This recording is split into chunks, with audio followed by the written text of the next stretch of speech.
Domjur public school Howrah city public ট্রাস্টের একটা প্রথম পদক্ষেপ। এটা একটা স্বপ্নের নাম। এটা আমাদের কাছে স্বপ্ন, আমাদের কাছে হৃদয়। সাধারণ মানুষকে এই স্বপ্ন দেখানোর স্বপ্ন আমাদের। তার বিল্ডিং অনেকটা রেডি হয়ে গিয়েছে।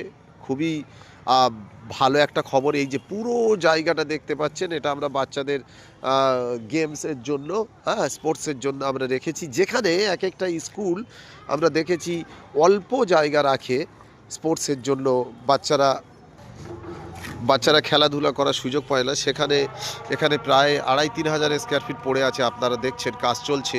এটা পুরোটাই বাচ্চারা খেলাধুলা করবে। খেলা মানে ওই লাফালাফি, ওই প্লাস্টিকের কোনো জিনিসপত্র দিয়ে নয়, বরং খেলা মানে শারীরিক, ফিজিক্যালি যে ডেভেলপমেন্ট, সেটা এখানে হবে ইনশাল্লাহ। এই দেখুন কাজ চলছে। স্টাফ রুম, প্রিন্সিপাল রুম এবং রুমের সাইজগুলোও দেখুন, খুব ভালো লাগবে। হ্যাঁ, এই দেখুন একটা মানে আলো বাতাসযুক্ত এক সুন্দর পরিবেশ হতে চলেছে। এটা হচ্ছে স্মার্ট ক্লাসরুম, হ্যাঁ, মডেল ক্লাসরুমও আপনারা বলতে পারেন। এটা আরও একটা রুম। আসলে এই একটা রুম আপনাদের দেখুন, এদিকে পরিবেশটা দেখুন। আমরা পরিষ্কার পরিচ্ছন্ন করে বাচ্চাদের জন্য সুন্দর ব্যবস্থা করব। তো আমাদের স্বপ্ন আপনাদের দেওয়া, এই পুরো বিষয়টা আমরা দেখাচ্ছি। কাজ আমাদের শুরু হয়েছে, আমাদের টিমের মেম্বার বিভিন্ন, হ্যাঁ,